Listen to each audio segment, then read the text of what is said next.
Épître aux Hébreux, chapitre 13. Persévérez dans l'amour fraternel. N'oubliez pas l'hospitalité, car en l'exerçant, quelques-uns ont logé des anges sans le savoir. Souvenez-vous des prisonniers, comme si vous étiez aussi prisonniers, de ceux qui sont maltraités, comme étant aussi vous-même dans un corps.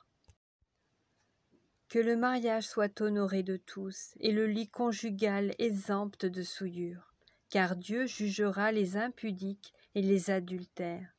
Ne vous livrez pas à l'amour de l'argent.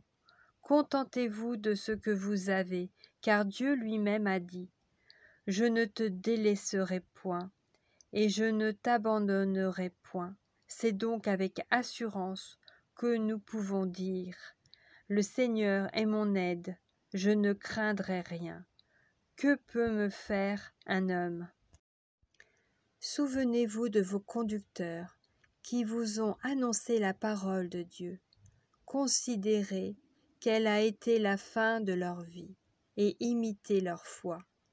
Jésus-Christ est le même hier, aujourd'hui et éternellement. Ne vous laissez pas entraîner par des doctrines diverses et étrangères, car il est bon que le cœur soit affermi par la grâce, et non par des aliments qui n'ont servi de rien à ceux qui s'y sont attachés. Nous avons un autel dont ceux qui font le service au tabernacle n'ont pas le pouvoir de manger. Les corps des animaux dont le sang est porté dans le sanctuaire, par le souverain sacrificateur pour le péché, sont brûlés hors du camp.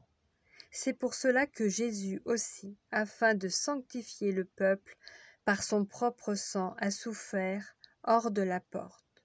Sortons donc pour aller à lui, hors du camp, en portant son opprobre.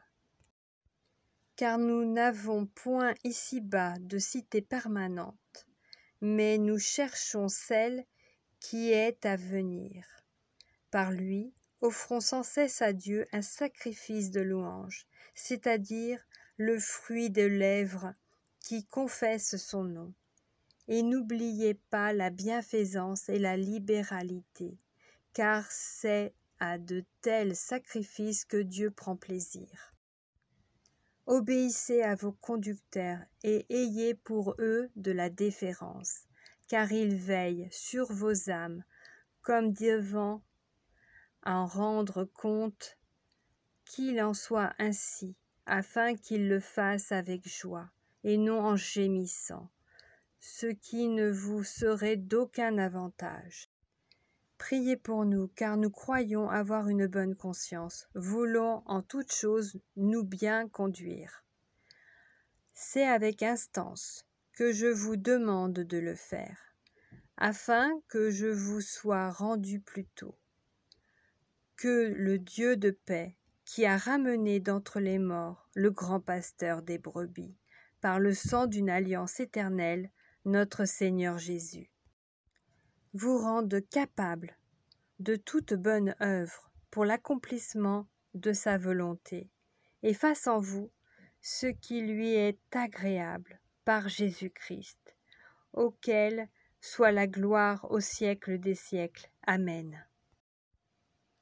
Je vous prie, frères, de supporter ces paroles d'exhortation, car je vous ai écrit brièvement.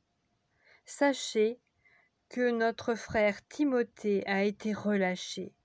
S'il vient bientôt, j'irai vous voir avec lui. Saluez tous vos conducteurs et tous les saints. Ceux d'Italie vous saluent.